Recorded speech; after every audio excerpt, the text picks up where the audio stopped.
Welcome to the Cultural Diversity Training, produced by Jan and Bev's Homecare for personal care aid in service trainings. Culture is a social pattern of behaviors, beliefs, and characteristics of a group of people that are passed on from generation to generation. It is very important to understand that cultural characteristics are very different from physical characteristics. Many people who have similar physical characteristics do not always have similar cultural characteristics. Cultural diversity is the variety of human societies or cultures in a specific region or in the world as a whole. There are also more obvious cultural differences that exist between people, such as language, dress, and traditions. Some culture originates from the area of the world that the person is from. This is called geographic culture. There are many geographic cultures that greatly influence a client's views on their diet and medical care. We will discuss some general types of geographic cultures to give you a better idea of the variety within these cultures and why it is important to not provide specific information about a client or family. Keep in mind that these are very general and will not apply to all of your clients. Eastern Asian and Pacific Islanders cultures. Eastern Asian and Pacific Islanders contain many different ethnic groups. These groups include, but are not limited to, Chinese, Korean, Japanese, Vietnamese, Hmong, Indonesian, Filipino, and Samoan people. Dietary habits are varied, based on culture, and there are often special diets to be taken into consideration during illness. Fish, fruits, vegetables, and rice are the primary diet, along with small amounts of chicken, pork, or beef. In most of these cultures, a meal is almost like a ceremony and should not be interrupted. There are several religions practiced, including Confucianism, Buddhism, Taoism, Islam, Shintoism, and Roman Catholic. Medicinal herbs and folk remedies and rituals are commonly used to prevent or treat illness. Most believe that good health is a result of harmony and may use health healers and spiritual healers before seeking standard medical care. Drawing of blood is especially upsetting to many. There is a tendency to hide outward signs of pain, so it may be difficult to determine how much pain your client is having. Many believe in some type of reincarnation. Haitian, Puerto Rican, and Cuban cultures. Generally, diet is very important for maintaining good health for people of Haitian, Puerto Rican, or Cuban culture. Many believe foods have hot, cold properties, and these must be in harmony. Some believe illness is supernatural and caused by evil spirits or enemies of deceased relatives. They may wear amulets to protect against evil spirits. Most consult folk healers or spiritualists before seeking standard medical care. Use of herbs and rituals for healing is common. Many are suspicious and fearful of hospitals. Cuban Americans are most likely to use the standard medical practices in combination with religious and home remedies. Religious cultures. In addition to cultures passed on from different geographic areas, there are many religious cultural beliefs that you may encounter among your clients. Keep in mind that not all members of a particular religious group will have the same beliefs. These are generally held beliefs and may not be those of each and every member. Baptist culture. Almost all Baptist groups prohibit alcohol as a beverage. Many groups strongly believe in faith healing or laying on of hands by preachers or others empowered by God to heal. Many believe that when medical treatment cures them, it is because God is functioning through the nurses and doctors. They may refuse ventilators or resuscitation, believing that it interferes with God's will. Mission work is very much part of most Baptist churches, because many of them believe that only Christians will go to heaven. Church of Jesus Christ of Latter-day Saints culture. People who practice at the Church of Jesus Christ of Latter-day Saints are commonly referred to as Mormons. While meat is not forbidden, members are encouraged to eat meat infrequently, and they generally do not drink tea, coffee, or alcohol. Most will fast for 24 hours on the first Sunday of the month. They are strong believers in divine healing with anointing and laying on of hands by church elders, but do not prohibit standard medical care. Special garments or underwear are worn by Mormons as a symbolic gesture of the promises they have made to God. They begin wearing the undergarments during their first visit to temple. The garments are made of top and bottom pieces and are worn both during the day and at night. Never remove these garments from the client without first discussing the process with the client or family. The church headquarters is in Salt Lake City, Utah. Islam culture. People who practice Islam are referred to often as Muslims or Nation of Islam. Muslims do not eat pork or pork products and generally do not use alcohol. During Ramadan, the last month of the Mohammedan year, they do not eat during daylight hours. They accept standard medical care and generally oppose faith healing. Muslims perform prayers 5 times daily. There is usually a ritual washing before prayers. There are several different sects of Islam, and each is somewhat different. Jewish culture. Dietary habits depend on whether they are Orthodox, Reform, or Conservative. The most common dietary habit for most Jews is the avoidance of pork. Some Jewish people keep kosher, which means only eating meat that comes from animals that eat vegetables, have cloven hooves, or chew their cud. Meat must be slaughtered in a specific way to make it kosher. They do not eat seafood unless it has scales and fins, no shellfish. Orthodox and other Jews' kosher laws also include never eating or storing meat and dairy products together. Since kosher meats are often brined and therefore high in sodium, clients on low-salt diets do not have to limit their diet to only kosher meats. Jewish people may have 2 sets of dishes, utensils, and cooking equipment, one for meat and one for dairy. During Passover, many Jewish people do not eat any leavened bread, which is bread containing yeast or other ingredients to cause it to ferment and rise. Jewish people may refuse surgery during the Sabbath, which is sundown Friday to sundown Saturday. The Sabbath is observed by many Jewish people in different ways. It is a day of rest and worship. During this time, some Jewish people do not use vehicles, do not cook, or do not work. The Jewish faith generally opposes prolonging life after life support. Jewish people will not withhold food or fluids for clients who can no longer swallow.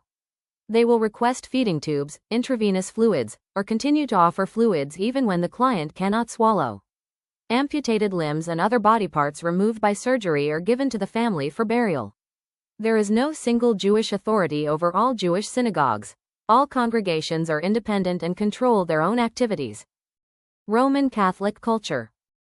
The Catholic Church is the largest Christian church worldwide. The authority over all Roman Catholics is the Pope. Catholics fast during Lent, which begins 46 days prior to Easter, by not eating meat on Ash Wednesday at the beginning of Lent, or on any Friday during Lent until Easter. Some Catholics still follow the old practice of no meat on any Friday of the year. The Church does not approve of contraceptives, abortion, or fertility treatments. 2 of the rituals that Catholics practice include communion and anointing of the sick. Communion is a sacred practice in which wine and bread is taken by the client along with prayer. Anointing of the sick is a prayer performed by a priest or layperson as a spiritual healing. Most request anointing of the sick during major illness. Homecare clients may refuse to eat or drink for an hour before attending communion. Stereotypes. All information in this training reflects general beliefs of many geographic and religious cultures. That said, it is important to understand that not every person, even if that person is of a particular culture, practices that way. For example, someone may be Roman Catholic, but not go to church or take communion. Someone from Puerto Rico may never eat the types of food from that region. Every individual person is different. One thing we must always be careful never to do is to stereotype someone based on physical features. Just because someone is from the Middle East does not mean that person is Muslim. Just because someone is Mormon does not mean that person never drinks alcohol. There are many stereotypes in the world, and they are often reflected on TV, the internet, social media, and more. It is important to never assume. Always make sure you listen and communicate with your clients so that you understand what cultural beliefs they may or may not have. Clients from different cultures will communicate in different ways. It is difficult to know what is appropriate for clients of different cultural backgrounds. Observation between family members and nonverbal reactions to communication can be clues to help you. Always address a client from a different culture by his or her formal name. In some cultures, direct eye contact may be considered disrespectful, and communicating with eyes downcast is a sign of respect. Be aware of personal body space. Some cultures may view close body space as threatening, whereas others may maintain close body space. Cultures vary with regard to comfort with physical contact, especially when from someone of the opposite sex. When providing personal care for someone from a different culture, ask permission to touch or uncover areas of the body and expose only one area at a time. It is very important for you to listen to your clients. Many clients may not share their culture with you right away, but if they do, it is important to listen and retain that knowledge. An important part of effective communication is the art of active listening. All of us are distracted by our personal lives and work responsibilities. This can interfere with our ability to be active listeners. Active listening does not always come easy. It is a technique that takes practice and a dedicated effort to maintain. But once you learn how to be an active listener, you will gain so much more information from your clients and their families, and you will then be able to do so much more for them. Tools used in active listening are not complicated. They just take consistent use for them to become second nature. Let's talk about some guidelines you can use to improve your active listening skills. Pay attention to what the client and their family is saying. Maintain eye contact. Face the client or family member directly. Acknowledge that you are listening to the client. Do not interrupt the client or family member while they are talking. Do not talk when the client or family member is talking. Ask questions to clarify what the client or family member said if you don't understand. Repeat back to the client or family member what you thought you heard by paraphrasing. Be aware of the client or family member's nonverbal communication. Be honest in your response. Treat clients as you would want to be treated. Your role as a personal care aide includes respecting the client's beliefs. You may not always agree with the client's values or lifestyle, but you must respect their beliefs, lifestyle choices, culture, attitudes, and other preferences. You must not be judgmental, and you must honor your client's choices. Some of your other responsibilities include observing, reporting, and documenting. Keen observation skills are important for anyone who works with clients. Observation can be important to notice cultural practices. Clients may not always be open to communicate with you about their beliefs and rituals, but by observing clients, you may be able to better understand them. Sometimes clients will expect you to understand them without communicating with you at all. Although this is unrealistic, you can get a head start to understand your clients simply by observing them. Report anything out of the ordinary to your supervisor, even if you don't think it is important. You should document anything that can improve care, such as types of food a client doesn't eat, prayer schedule, and so on. Let me give you an example. Mr. Smith always prays at certain times during the day. Although he has not mentioned his prayers to you or anyone else at the agency, he gets upset if he is busy during his prayer time. One time, Mr. Smith even tried to get out the shower in the middle of bathing to prepare to pray. You have tried to talk to Mr. Smith about it, but he does not want to talk about his religion, and there is a slight communication gap because of a language barrier. You first need to respect Mr. Smith's choice to not talk about his religious practices. Since he doesn't communicate with you, you must observe him and help base his care on your observations. By observing the time that he prays, you can document and let other aides and the registered nurse supervisor know when Mr. Smith prefers to be visited and cared for. If there is a routine in Mr. Smith's prayer schedule, make sure you document it. This information will make it easier for us to schedule his visits and will also make Mr. Smith much happier. Let's recap some of the most important topics we talked about in this training. Some active listening techniques include maintaining eye contact, acknowledging that you are listening to your clients, and being aware of your client's nonverbal communication. Muslims are an example of a group of people that make up a type of culture. Women, people from New York, and nurses, for example, are not.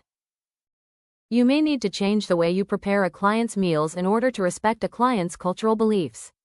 Never, under any circumstances, tell your clients that their beliefs are wrong and try to correct them. And never pretend that you follow the same beliefs as a client if you do not. Remember that your performance may be affected by your client's cultural beliefs. While many cultures will take medications when needed, Christian scientists are generally opposed to taking medications because they believe that sickness is a mental error or false belief, rather than a physical reality, and that healing is best achieved through prayer.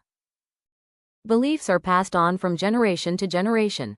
Members of the same race often have cultural differences, and cultural characteristics are different from physical characteristics. Not everyone within the same culture is the same and will not believe and practice exactly the same things. A social pattern of beliefs and a pattern of social characteristics shared by a group of people, and beliefs that are passed on from one generation to another, all help define a culture. When you become aware of a client's cultural background, do not think that you know all about that client's beliefs. Remember, not everyone from that same background all have the same beliefs. One of your most important obligations as a personal care aide is to respect the rights of clients, including their cultural beliefs. A stereotype is a widely held, but fixed and oversimplified, image or idea of a particular type of person or thing. And last, but not least, observing a client's cultural rituals is never a waste of time. Thank you for completing this training. To finish the course, you must take the required test. You have two options. Scan the following QR code to access and complete the test online, or complete the paper test included in your in-service training folder. Please make sure your test is successfully submitted so your training can be recorded as complete. Thank you for your time and your commitment to maintaining safe, high-quality care.